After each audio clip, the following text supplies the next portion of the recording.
오늘의 헤드라인입니다. 국내 28번 확진 환자는 3번 환자와 함께 중국 우한에서 입국했는데 확진 시점이 늦어 의문이 낳고 있습니다. 당국은 무증상 감염이거나 복용하던 약 때문에 자신의 증상을 몰랐을 것이라고 보고 있습니다. 정부가 코로나19 관련한 해킹과 스미싱 피해를 막기 위해 대응 체계를 강화하기로 했습니다. 이에 따라 코로나19 관련 스미싱 문자나 악성 앱, 해킹 메일을 발견할 경우 국번 없이 118을 통해 신고할 수 있습니다. 제주 도롱뇽이 예년보다 한 달 정도 빨리 산란했습니다. 올해 겨울 기온이 상대적으로 포근했기 때문으로 풀이됩니다. 코로나19와 덩달아 확산하는 것이 바로 가짜 뉴스입니다. 이로 인한 국민의 불안감과 사회 혼란이 심각한 수준인데요. 오늘 생각연구소에서는 가짜 뉴스에 담긴 심리를 알아봅니다.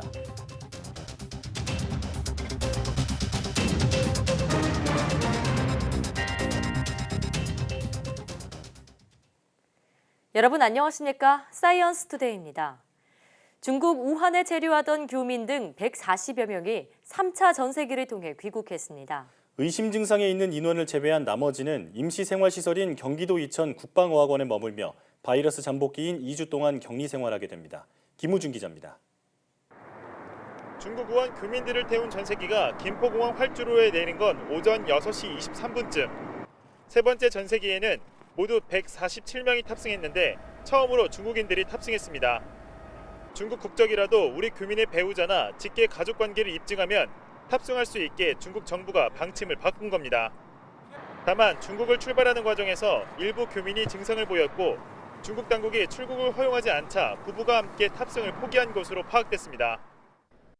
여권 미소지자의 경우는 우리 총영사관에서 긴급 여권을 발급한다든지 한국에서 영문 가족관계 증명서 또 국민 가족관계 증명서를 저희들이 전부 출력을 해서 지금 김포공항에서 검역을 거친 뒤 의심 증상이 있는 일부 교민을 제외하고 140명은 버스를 이용해 경기도 이천에 있는 국방어학원으로 이동했습니다. 버스가 국방어학원으로 들어가는 과정에 지역 주민들의 항의나 반발은 없었습니다. 입구에서 버스부터 꼼꼼하게 소독한 뒤 교민들은 차례로 임시생활관에 입실했습니다. 이번에 입국한 140명은 지상 4층 규모의 350여 개의 1인실이 있는 이곳 국방어학원에서 2주간 격리된 채 생활합니다. 1차, 2차 때와 마찬가지로 어린이를 제외하면 모두 1인 1실에서 생활하고 하루에 2번 체온을 재서 의료진에게 제출해야 합니다.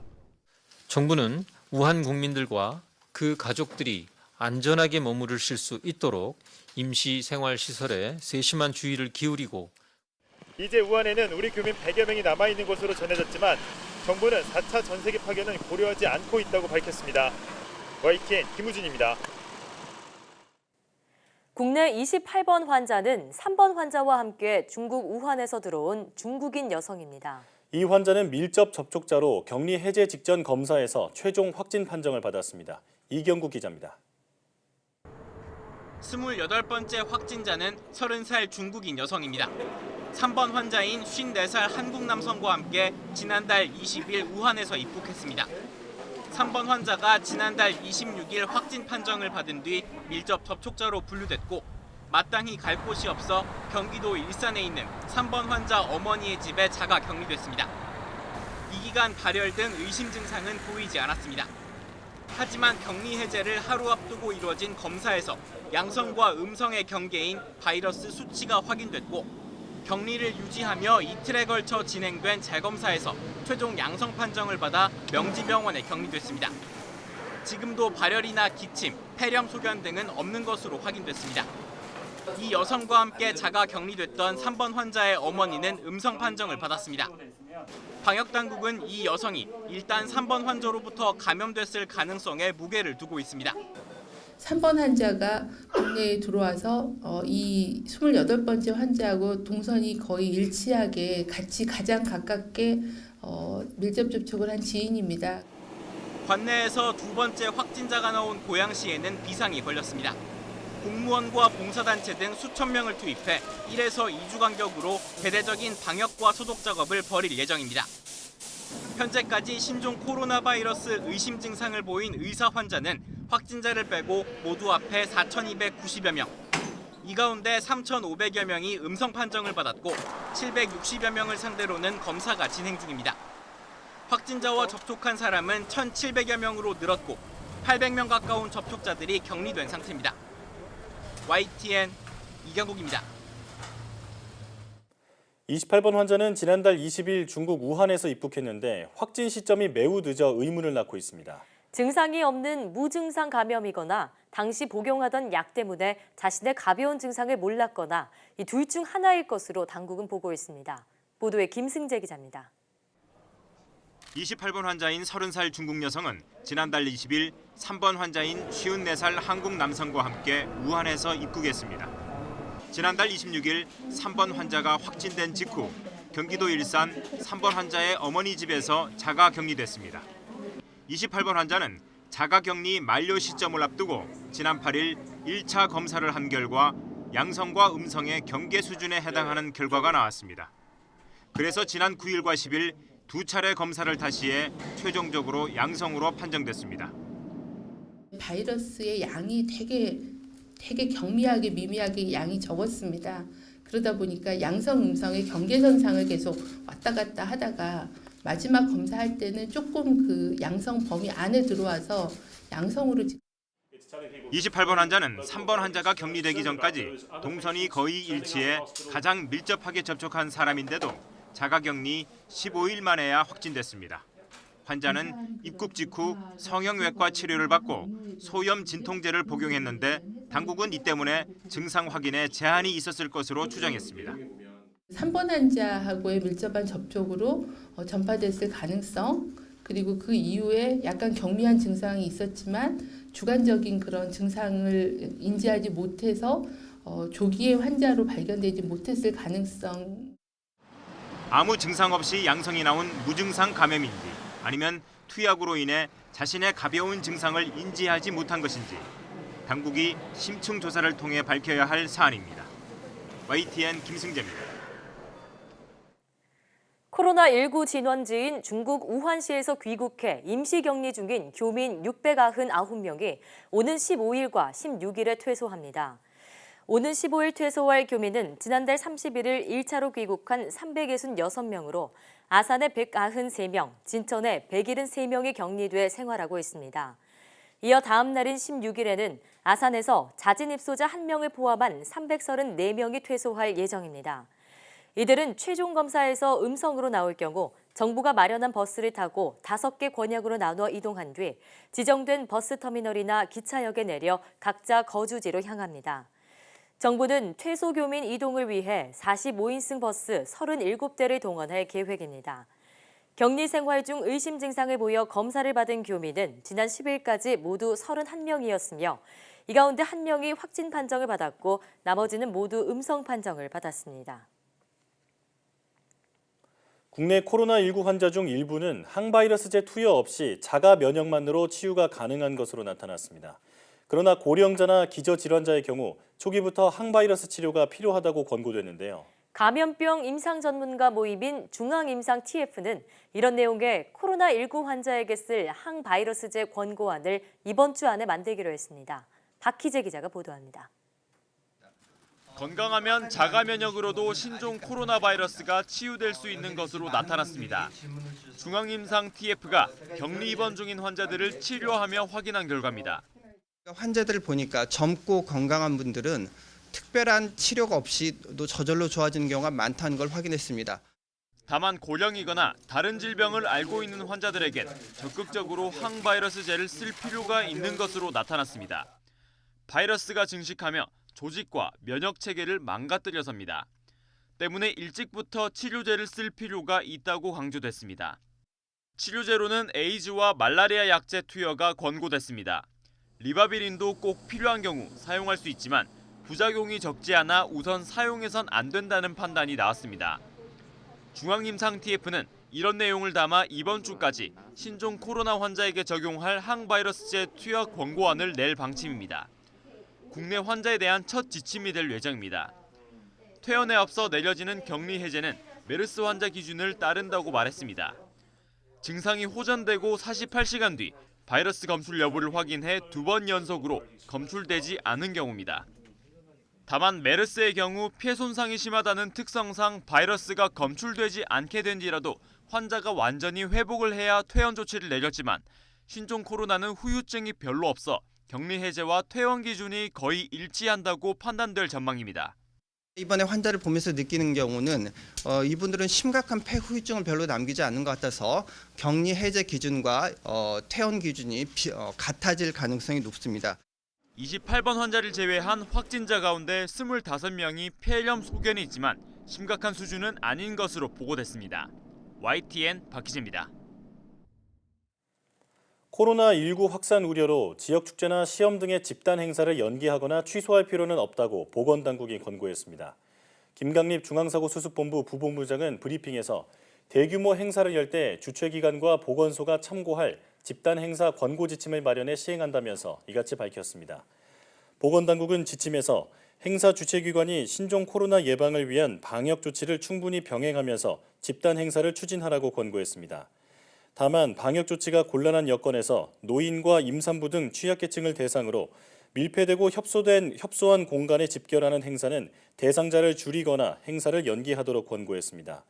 또 주최 측이 보건소와 사전에 핫라인을 구축하고 사전 안내와 직원 교육 등의 방역 조치와 행사 진행 시 필요한 방역 사항을 신경 써달라고 주문했습니다. 코로나19 확산 우려로 단체 헌혈이 잇따라 취소되면서 국내 혈액 보유량이 급감해 혈액 수급에 차질을 빚고 있습니다.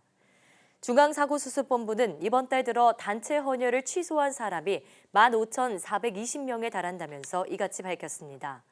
보건당국은 특히 설 연휴와 방학 등으로 혈액 보유량이 감소하는 시기가 겹치면서 단체 헌혈이 취소되고 개인 헌혈도 감소하고 있다고 설명했습니다.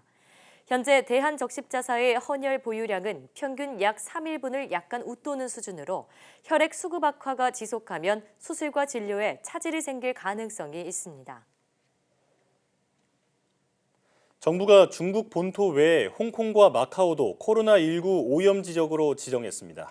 이 지역을 거쳐 국내로 들어오면 의무적으로 건강상태 질문서를 작성하고 국내 주소와 연락처도 확인받아야 하는 특별 입국 절차를 거치게 됩니다. 김평정 기자입니다. 국내 신종 코로나 26번과 27번 환자 부부는 중국 광둥성을 방문했는데도 지난달 31일 입국 당시 일반적인 검역 절차만 받았습니다. 당시 중국 본토와 달리 감염병 오염 지역으로 지정되지 않은 마카오를 경유해서 들어왔기 때문입니다. 이에 정부는 논의를 거쳐 홍콩과 마카오도 감염병 오염 지역으로 지정했습니다. 홍콩과 마카오를 방문했다가 국내로 들어오면 중국 본토 방문자와 같은 특별 입국 절차를 받아야 합니다. 의무적으로 건강상태 질문서를 작성해 제출해야 하고 발열 검사 등의 검역을 통과해도 국내 거주지 주소와 연락처를 알리고 확인받는 절차도 거쳐야 합니다.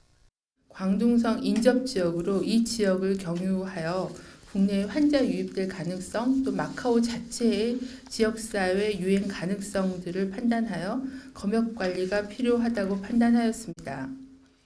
정부는 지역사회 전파가 증가하는 다른 지역도 오염지역 지정을 검토하겠다고 밝혀 앞으로 싱가포르 등이 추가로 지정될 가능성이 있습니다. 정부는 또 세계보건기구가 지역사회 감염을 확인한 일본과 태국, 싱가포르, 베트남, 타이완, 말레이시아 등 6개 지역의 여행을 최소화해달라고 권고했습니다. 다만 여행자의 판단을 도우려는 목적의 조치로 외교부의 여행경보 제도와는 다릅니다. 정부는 기업과 학교에는 사업상 출장이나 국제 세미나 참석 등을 최소화해달라고 요청했습니다. 이와 함께 정부는 중국 외 8개 지역을 방문한 환자의 이력도 일주일 안에 차례로 의료기관과 약국에 제공하기로 했습니다. YTN 김평정입니다. 과학기술정보통신부 정병선 제1차관이 국립중앙과학관을 방문해 코로나19 대응 현황 등을 점검하고 직원들을 격려했습니다. 정병선 차관은 전시관 살균 소독과 출입구 열화상 카메라 운영, 전시관 근무자 마스크 착용 등 예방조치 현황 등을 살펴본 뒤 코로나19 확산 예방에 최선을 다해달라고 당부했습니다. 코로나19를 예방하기 위해 마스크를 찾는 사람들이 늘면서 마스크 생산업체들은 밀려드는 주문 물량을 맞추느라 밤낮 없이 공장을 가동하고 있습니다. 하지만 중국 측 중간상들의 사재기 같은 얌체 행위가 기승을 부려서 당국의 철저한 관리가 시급합니다. 김학무 기자입니다. 미세먼지나 황사 방지용 마스크를 생산하는 업체입니다. 기계가 24시간 내내 쉼없이 돌아가고 30명이 넘는 직원들은 눈코 뜰 새 없이 일합니다. 2주 전부터는 휴일도 없습니다. 12시간 근무하고 토요일 일요일도 없이 일하고 어쩔 때는 야간 근무도 하고 그래서 지금 굉장히 힘들어요. 전 직원들이 다 피로가 누적된 상태예요. 지금. 주문이 밀려오지만 정작 생산업체는 골머리를 앓고 있습니다. 평소보다 많은 물량을 생산하느라 인력을 구하기 어렵고 인건비 부담도 적지 않습니다. 생산업체들은 비수기에 당국이 마스크를 꾸준히 구매해야 안정적인 마스크 생산이 가능하다고 호소합니다. 비축을 하신다든지 아니면은 그런 재고를 좀 빌드업하는 상황을 같이 하게 되면은 저희도 그 비수기 때 일을 할 수 있고 전체적인 시장도 안정화될 수 있지 않을까 생각합니다. 일부 중간상들의 사재기도 문제입니다. 춘절 연휴로 생산 공장 상당수가 멈춘 중국에서 마스크가 절대적으로 부족한 상황. 이를 악용해 일부 중국 측 중간상들이 우리나라 마스크를 대량으로 사들여 쌓아놓고 폭리를 취하고 있습니다. 하지만 단속되는 건 빙산의 일각입니다. 중간상이라든가 무역상들에 의해서 이게 매점 매석으로 인해서 가격이 폭등한 것이고 한국 기업들은 지금 정상적으로 생산을 하고 있고 시장에 유통한다는 걸 충분하게 중국 쪽에 설명이 돼야 되고 알려져야 된다고 저는 생각을 합니다. 중간상들의 마스크 사재기 행위 단속과 함께 마스크 등 방역 제품에 대한 당국의 철저한 관리 감독이 필요해 보입니다. YTN 김학무입니다. 이처럼 코로나19로 수요가 폭증하고 있는 보건용 마스크와 손 소독제에 대한 긴급 수급 조정 조치가 발동됐습니다. 긴급 수급 조정 조치에 따라 마스크와 손 소독제 생산자는 생산량과 국내 출고량, 수출량을, 판매업체는 마스크를 일정 수량 이상 대량 판매할 경우 구매자와 단가, 수량 등을 매일 낮 12시까지 식품의약품안전처에 반드시 신고해야 합니다. 물가안정법은 해당 품목에 대한 생산 구매량을 속이거나 비정상적인 유통을 확인하면 2년 이하의 징역이나 5천만 원 이하의 벌금을 부과하도록 하고 있습니다. 이번 조치는 마스크 사재기 등으로 인한 시장 교란 행위를 차단하고 수급 안정을 도모하기 위한 것으로 물가안정법 제정 후 처음 있는 일입니다. 코로나19에 대한 우려가 커지면서 주식시장도 출렁이고 있습니다. 특히 이른바 코로나19 테마주의 등락률이 관심을 끌면서 금융당국도 상황 파악에 나섰는데요. 결국 투자자가 이성적인 판단을 하는 방법만이 큰 손해를 피하는 길입니다. 보도에 조태현 기자입니다. 유가증권 시장에 상장된 의약품 생산업체입니다. 적자가 이어지고 있지만 주가의 움직임은 사뭇 다른 모습입니다.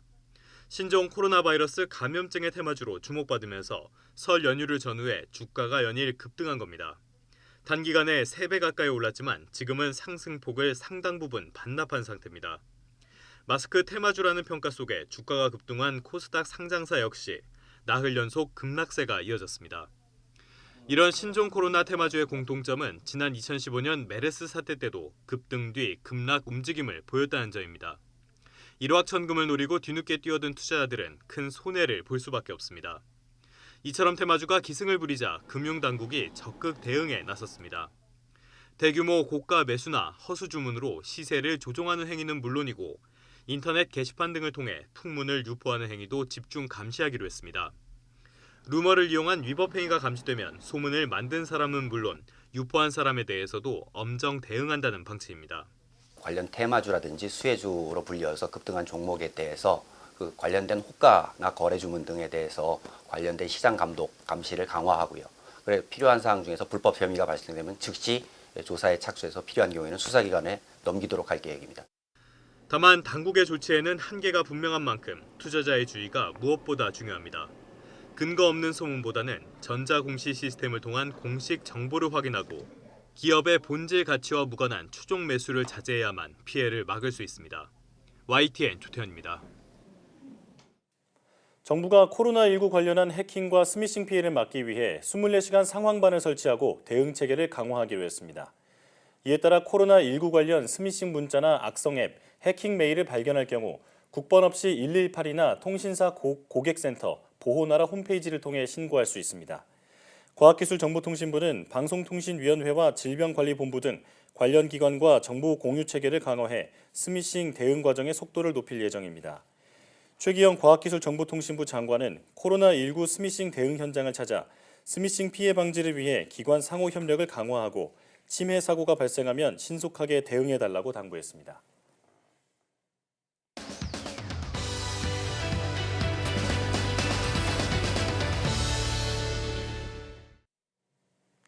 코로나19와 함께 덩달아 확산하는 것이 바로 가짜 뉴스입니다. 국민의 불안감을 조장하며 사회에 혼란을 일으키는데요. 이런 가짜 뉴스를 퍼뜨리는 심리는 무엇일까요? 오늘 생각연구소에서는 가짜 뉴스의 심리에 대해 알아보겠습니다. 연세대학교 심리학과 이동기 교수와 함께합니다. 어서 오세요. 네, 안녕하십니까. 교수님, 그래도 가뜩이나 불안한데 예. 가짜 뉴스 때문에 도대체 어떤 정보를 믿어야 하나 정말 헷갈리는 상황입니다. 최근 이제 코로나19라고 불러야겠죠. 예. 네, 코로나19와 관련해서 어떤 가짜 뉴스가 있었는지 몇 가지 사례를 설명해 주시죠. 네, 좀 찾아보니까요. 지난 6일에는 코로나19 확진자가 4명이 추가로 발생을 했었는데요. 그중에 인터넷 커뮤니티에 올라온 걸 보니까 20번째 확진자가 그 사람의 신상이 이제 다 공개가 돼서 막 올라온 건데 그 20번째 확진자가 15번째 확진자의 처제이고 예. 더 중요한 건 이분이 방송사 아나운서 출신이다. 네. 이런 얘기가 쫙 퍼졌어요. 네. 그래서 그러면서 이제 밑에 올라온 글들을 보니까 실명이 거론된 적 없는 바로 따끈따끈한 뉴스. 그리고 방송계 전체에 비상이 걸리다. 뭐 이런 얘기들이 이제 올라왔는데 네. 사실 확인해 보니까 20번째 그 확진자는 15번째 그 환자의 처제인 건 맞아요. 네. 근데 방송사하고는 전혀 관련이 없는데 이런 소위 가짜 뉴스들이 퍼져나간 거죠. 네. 그 20번째 환자로 지목된 그 한 아나운서가 사실 이 루머에 대해서 직접 해명에 나서기도 했었는데요. 네, 여러 가지 좀 피해자가 양산되고 있는 상황입니다. 자, 그런가 하면 소비자들 사이에서 코로나19에 대해 이런 게 몸에 좋다더라, 이런 게 예방에 도움이 된다더라 하는 정보가 퍼지고 있는데 조금 잘못된 정보도 있는 것 같아서 걱정이 돼요. 어떤 상황인가요? 아무래도 걱정이 많으니까 이제 이런 게 올라오는 건데요. 일부 공기청정기가 코로나19를 차단하는 데 효과가 있다. 이런 허위 정보가 또 올라왔습니다. 사실 이게 이제 코로나19 같은 경우는 기존의 바이러스하고 많이 다르기 때문에 이걸 완전히 막아줄 수 있는 공기청정기는 사실 존재하지 않는다고 하는데요. 사실 사람들이 어떤 감염 공포 이런 거를 이용한 일종의 마케팅에 이용한 불안 마케팅의 일종으로 볼 수 있습니다. 실제 업계 관계자의 얘기를 들어보면 현재 업계에서는 그 코로나19를 막는 공기청정 기술은 존재하지 않는다. 일부 판매자가 공기청정기를 많이 팔려고 허위 그 정보를 의도적으로 지금 퍼뜨리고 있다. 이렇게 우려를 하고 있었습니다. 실제로 한 공기청정기 판매사는 허위 정보가 너무 급속도로 퍼지자 이제 이거를 자기 홈페이지에다가 공지문을 올려서 자사의 제품은 실제 코로나19와 관련된 성능이 확인되지 않았습니다. 이렇게 친절하게 올리기도 했습니다. 그렇군요. 해명에 나섰군요. 자, 그런데 지금과 같은 코로나19뿐만이 아니라 과거에 사스나 메르스가 퍼졌을 때도 이런 가짜 뉴스가 창궐을 해서 논란이 된 적이 있습니다. 왜 이렇게 허위 정보를 퍼뜨리는지 저는 그 심리가 더 궁금해요. 예. 정말 바람직하지 않은 건데요. 네. 이 코로나19 같은 경우에 이제 가장 중요한 게 이게 사실 건강, 특히 생명과 관련이 있다. 사실 사람의 생존 본능이 대단히 중요한 거 아니겠습니까? 그러니까 훨씬 더 사람들이 주목하기 쉽고 또 확산 속도도 되게 빠르다고 할 수 있겠습니다. 사실 그 공기청정기 아까 잠깐 말씀드렸지만 가짜 뉴스들은 되게 어떻게 하냐면 먼저 되게 무서운 영상 같은 것들을 먼저 보여줘요. 그런 다음에 이걸 막으려면 우리 제품을 써라. 이런 방식으로 이제 마케팅을 하는 건데 그래서 이거를 우리가 이제 공포를 이용한 마케팅이라고 해서 공포 마케팅 또는 불안 마케팅이라고 얘기를 합니다. 이게 보통 이제 사람들의 행동을 특정한 방향으로 움직이게 하려면 그게 두 가지가 있습니다. 하나는 죽음과 같이 피하고 싶은 거를 이용해서 이거를 피해야 한다 이런 메시지를 전달할 때 사람들은 반응하게 돼 있고요. 또 하나는 이걸 하면 돈을 많이 벌 수 있다는 생각이 들 때 사람들은 그쪽으로 행동을 많이 하게 됩니다. 그런데 지금 코로나19 같은 경우에는 공포 마케팅을 당하는 소비자 입장에서 보면은 이게 지금 사실 죽음이라든지 손실이라든지 이걸 피하고 싶은 생각이 많잖아요. 그러니까 이 얘기를 했을 때 솔깃하게 되고 주목할 수밖에 없게 되는 거고요. 실제로 코로나19 이거를 공포 마케팅을 하는 사람 입장에서 보면은 이걸 하면 당장 돈을 많이 벌 수 있다는 생각이 드니까 이 두 개가 결합이 되니까 얼마나 빨리 퍼지겠습니까? 그렇군요.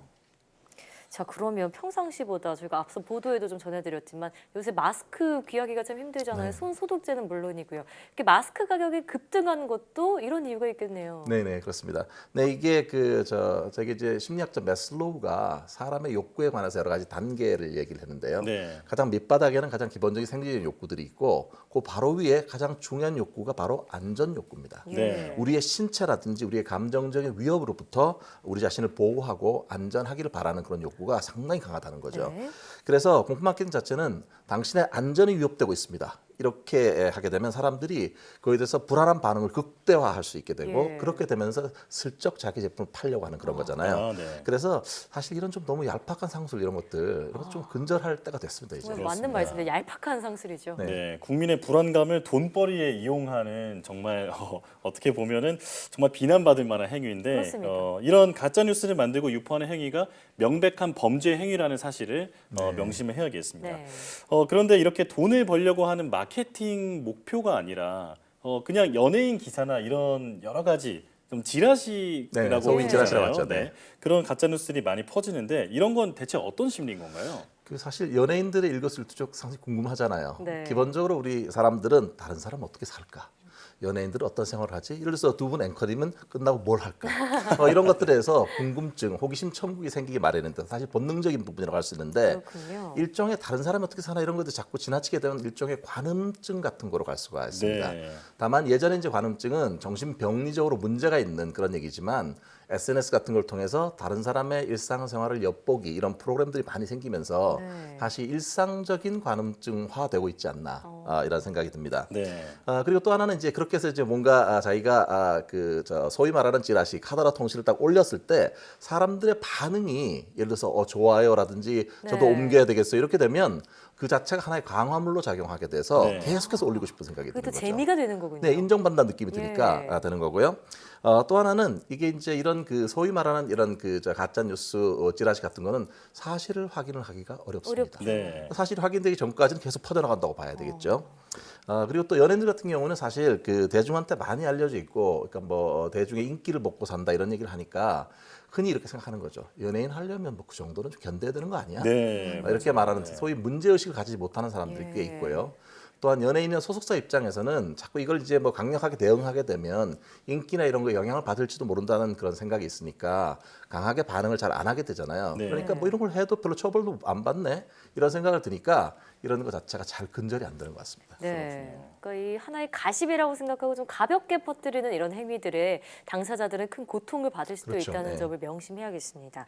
자, 그럼 반대로 우리가 이런 가짜 뉴스를 보고 이거 진짜인가라고 믿게 되는 심리, 이건 뭘까요? 이게 사람들이 사실 확인이 되기 어렵기 때문에 미국의 켄트 주립대학교의 마크 휘트모어 박사가 한 얘기인데요. 인간은 자기가 기존에 가지고 있는 관점과 사고와 부합되거나 일치되는 정보가 들어오면 이런 것들을 빨리 받아들입니다. 네. 그리고 우리 뇌에서는 사람들이 만약에 이제 이런 그 작용 때문에 가짜 뉴스가 오더라도 자기가 기존에 갖고 있는 사고가 부합된다고 생각되는 경우에는 바로 수용을 하고 예. 그렇지 않으면 그걸 아예 묵살해 버리는 그런 방식을 예. 갖게 된다고 합니다. 그래서 이런 걸 가리키는 용어가 심리학에서는 이제 확증 편향. 확증 편향이요. 그렇죠. 자기가 많이 보고 싶은 들어봤는데. 것만 보고 싶지 않은 건 아예 묵살하는 그런 네. 일종의 편파가 존재한다는 건데요. 지금 그렇게 되는 이유 중에 하나는 현대가 너무 정보가 홍수예요. 맞습니다. 너무 많은 정보니까 이게 사실인지 아닌지를 개개인의 입장에서 확인하기가 사실 대단히 어렵습니다. 예. 또 하나는 그리고 이게 보면 기존에 자기 개인 경험에 기초해서 그럼직하다, 뭔가 흥미롭다 이런 거 되면 거의 꽂히게 되는 거죠. 네. 그러니까 선택적으로 주의를 기울이게 되니까 다른 것들은 잘 받아들이지 하려고 하지 않습니다. 그런데 이제 이런 사람들은 만약에 여러 가지 이제 소위 말하는 찌라시에서 올라온 글들 중에 아주 조그마한 것만 맞아도 이렇게 생각하는 거죠.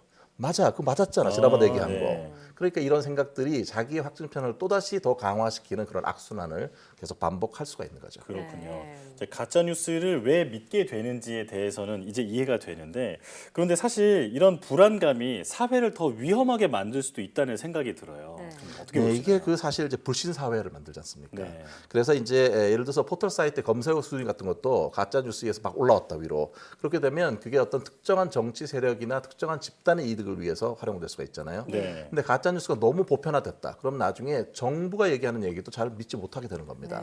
그렇게 되면 정부가 여러 가지 이익 집단 사이의 갈등을 조정할 수 있는 힘을 잃어버리게 되고, 그렇게 되면 도대체 뭐가 진실이냐 이런 아노미 상태가 생기게 되죠. 근데 문제는 뭐냐면 이런 아노미 상태가 생기게 되면은 공허하고 무기력한 그런 상태에서 많은 사람들이 충동적인 행동을 범할 확률이 높아진다고 합니다. 그러니까 사건 사고가 계속 일어날 수도 있습니다. 네.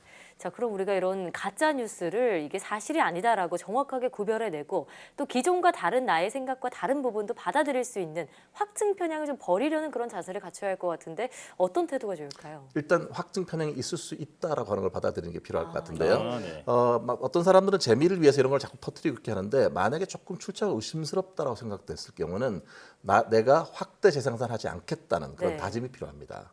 그래서 만약에 여러분이 좀 이게 출처가 의심스럽고 이런 게 들어왔으면 바로 삭제하시는 게 좋겠고요, 정보를. 두 번째는 일상생활에서도 만약에 특정한 사람이 없는 제3자가 없는 상태에서 뒷담화하는 문화 자체를 좀 근절할 필요가 있습니다. 왜냐하면 그 피해자는 내가 될 수도 있는 거 아니겠습니까? 그렇죠. 자기가 없는 사이에 다른 사람 뒷담화할 수 있는 거니까. 그다음에 이제 세 번째는 평소의 습관의 문제인데, 팩트라든지 또는 그 데이터라든지 또는 출처라든지 이런 걸 꼼꼼히 확인하는 습관들이 필요하겠습니다. 결론을 내리기 전에. 마지막으로 이제 사실 지라시나 가짜뉴스 이런 것들을 저는 이제 뭐 많은 언론이 잘하고 있지만 황색 언론들 이런 중에서 너무 이런 거를 퍼뜨리지 않고 자정작용을 좀 하는 그런 시스템이 구축됐으면 하는 바람이 있습니다. 네. 좀 마지막에 말씀해주신 부분은 우리도 굉장히 되죠. 새겨 들어야 그렇습니다. 하는 내용이라고 여기가 전혀 그렇진 않겠습니다. 생각이 드는데요. 사실 가짜 뉴스를 근절하는 것도 중요하지만 무엇보다 우리가 그런 가짜 뉴스를 소비하지 않을 수 있게 늘 깨어 있는 것이 무엇보다 더 중요할 것 같습니다. 네. 오늘 말씀 잘 들었습니다. 고맙습니다.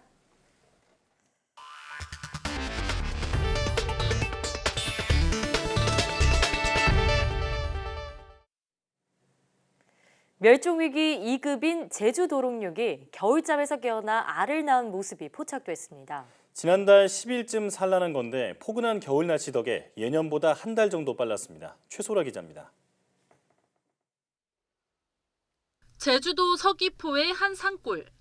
물구덩이에서 돌멩이를 들어 올리자 작은 생명체가 빛에 놀란 듯 재빨리 몸을 숨깁니다. 촉촉하고 매끈한 피부에 통통한 몸통과 기다란 꼬리. 지난달 10일 포착된 제주 도롱뇽입니다. 제주 도롱뇽이 지키고 있던 것은 알주머니. 순대 모양의 투명한 막 속에 50개에서 130개 정도의 알이 들었습니다. 제주 도롱뇽은 매년 1월 말에서 2월 초 겨울잠에서 깨어나 물의 흐름이 느린 습지에 알을 낳습니다. 올해 산란 시기는 1월 10일로 예년보다 한 달가량 빨랐습니다. 국립산림과학원은 상대적으로 따뜻했던 올해 겨울 기온이 이른 산란으로 이어진 것으로 분석했습니다. 이 지역의 올 1월 평균 기온은 9.4도로 지난 40년 평균 기온보다 2.5도 더 높았습니다. 제주 도롱뇽과 같은 산림 환경 지표종을 선정하여 기후 변화에 대한 모니터링 연구를 지속적으로 실시해 오고 있습니다. 제주 도롱뇽은 제주도와 진도 등에 서식하는 우리나라 고유종으로 유전적 차이가 규명돼 도롱뇽과 다른 종으로 인정됐습니다. YTN 사이언스 최소라입니다. 원자력안전위원회는 정기검사 중인 고리 3호기의 재가동을 허용한다고 밝혔습니다. 원안위는 지난해 9월 6일부터 80개 항목에 대해 고리 3호기를 검사한 결과 안전하게 가동할 수 있다고 판단해 재가동을 승인했습니다. 이번 검사에서는 원자로 경납 건물에서 콘크리트가 제대로 채워지지 않은 부분이 5군데 발견돼 보수 조치했으며 증기 발생기 세관에서 발견된 이물질도 제거했습니다. 원안위는 출력 상승 시험 등 남은 10개의 후속 검사를 통해 안전성을 최종적으로 확인한 뒤 고리 3호기의 정기 검사를 마무리할 예정입니다. 간질로 불리는 뇌전증과 관련된 핵심 단백질의 기능이 밝혀졌습니다. 대구 경북과학기술원 디지스트 연구팀은 기억과 학습 등을 담당하는 뇌 부위를 조절하는 핵심 단백질의 기능을 알아냈다며 이를 표적으로 삼아 뇌전증을 치료할 수 있을 것으로 기대한다고 밝혔습니다. 연구팀은 생쥐의 뇌에서 IQ색3 단백질을 없앴더니 생쥐가 심한 경련 증세를 보이며 신경 전달 기능이 감소했다고 말했습니다. 이어 이 생쥐에 특정 호르몬을 주입하면 이러한 신경 전달 기능 이상과 경련 증세가 완전히 회복됐다고 덧붙였습니다. 연구팀은 이번 발견이 뇌전증뿐 아니라 다양한 난치성 뇌질환의 신규 치료 전략으로 이용될 수 있을 것이라고 말했습니다. 테스토스테론이 많이 분비되는 여성은 성인 당뇨병 위험이 큰 것으로 나타났습니다. 영국 의학연구위원회 연구팀은 영국인 42만여 명을 대상으로 한 자료에서 테스토스테론 분비와 질병의 관계를 분석한 결과 이같이 나타났다고 밝혔습니다. 연구팀은 유전적으로 테스토스테론 분비가 많은 여성은 당뇨병 위험이 37%, 다낭성 난소증후군 위험이 51% 높았다고 말했습니다. 남성 호르몬인 테스토스테론은 남성뿐 아니라 여성에게도 소량 분비되는데 여성이 폐경을 겪으면 테스토스테론 영향이 더욱 커집니다.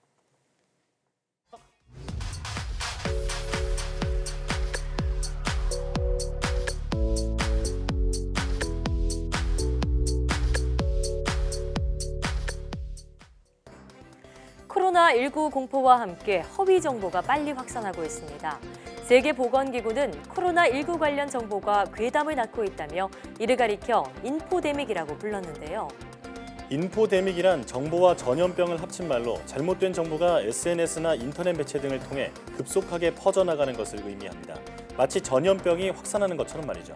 가짜 뉴스를 올리거나 퍼나를 경우 정보통신망법에 따라 7년 이하의 징역 또는 5천만 원 이하의 벌금에 처해질 수 있습니다. 가짜 뉴스로 인해 사회적 혼란과 경제 위기가 발생하지 않도록 경각심을 가져야겠습니다. 사이언스 투데이 오늘 저희가 준비한 소식은 여기까지입니다. 함께해 주신 여러분 고맙습니다.